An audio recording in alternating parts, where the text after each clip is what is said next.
Hi, this is Jim Woods. I'm offering this video in support of Transvestites' video, A Better Defense for the Veil. I'm going to contribute another example to his suggestions. Charney's video was a response to an explanation from a Muslim member of YouTube who was explaining to us non-Muslims the reason for the veil.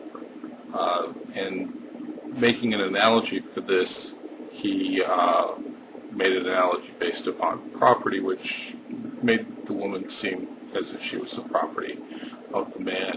So for this reason, Charney gave a couple better examples of how to form the argument, and I wanted to offer another one to supplement what Charney's already done, which is that the argument should be based upon truth.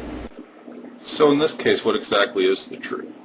I'm not sure yet. I have a hypothesis. You see, what I did was I looked at what was going on in reality, and I made some observations, and I noticed something that was occurring that nobody was talking about in this regard.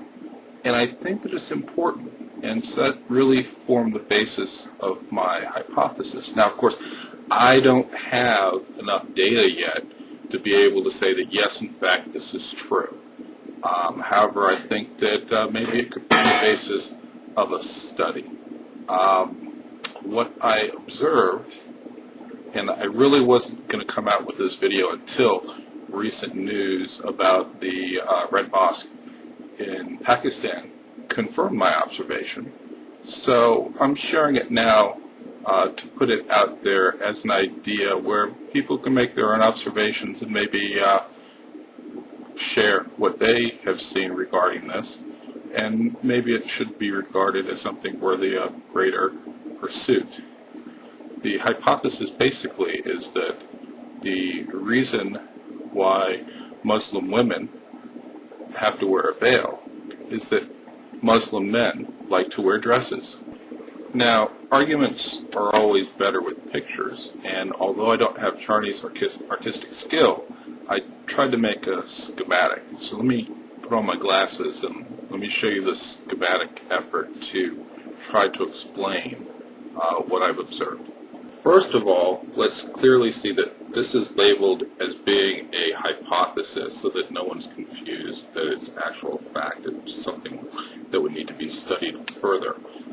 This is what I'm seeing. We can see that we have the Muslim man, and he has his beard, and when you put a dress on him, then you see him in his dress, he still has his beard, and he gets called mean names like tranny. So this does not make him happy. So what has occurred, I believe, is that we still have the Muslim man with his beard wearing a dress, but this time he's wearing a veil. And when you put everything together, he looks modest. My initial theory was that they just wanted to feel pretty. But as I looked at more and more examples of this actually happening in history, what I determined is that they generally become violent when they're wearing dresses. So I've tried to come up with a couple hypotheses about why is it that Muslim men become so violent when they wear dresses. Going back to the schematic, I didn't do such a good job with pictures this time. Looking at the schematic, what we can see is over here, if I point my finger right, we have the Muslim man wearing a veil, looking modest, and to that he adds jihad. Now I think that there are probably three different hypotheses for why when a Muslim transvestite, I mean man wearing a veil and dress, engages in jihad, why he does this. One is that he is upset about the fact that he is a transvestite, he is very depressed, and he wants to commit suicide, but to do so he has to kill other people at the same time if he's going to get into heaven. Now, question for Muslims about heaven. I'm kind of assuming that Muslim heaven is kind of like Muslim earth, where it's segregated. You've got man heaven, and you've got women heaven, and there's not a lot of interaction there. I know there's a thing about all the virgins that they get, but, maybe the jihadists are getting virgin males. Just a thought. So, regarding this in the schematic, we have something where the Muslim transvestite who is trying to commit suicide through jihad is trying to trick Allah so he can get to woman heaven. You see, he won't have so much competition there because there'll be women in him. So whereas he couldn't get much action on earth, maybe he'll do much better in the afterlife. Now, the final third one is that he wants to go to man heaven dressed as a woman so that he will seem like the only woman there. And then he can be one of the virgins for the men in heaven. So, this is just a hypothesis. Some of the things that I was looking at in terms of data,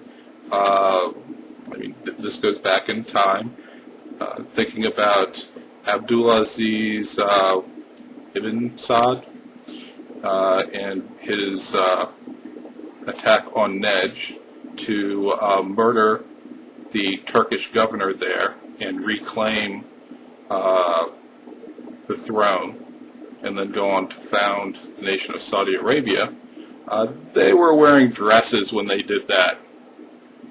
Also, related to the Red Mosque story that I started with, there are 2 reports of these men wearing dresses as part of their activity. First, there was a group of men wearing dresses when they first took control of the Red Mosque several weeks ago, where they were wearing dresses when they made their attack. Also, one of the leaders of the insurrection there at the Red Mosque was captured trying to escape wearing a dress, or at least the report said he was trying to escape. Maybe he was just dressed up and going out on a date. That's possible. But the report is that, he was dressing to escape. This idea of Muslim men liking to dress as women and engaging in jihad is a historical fact.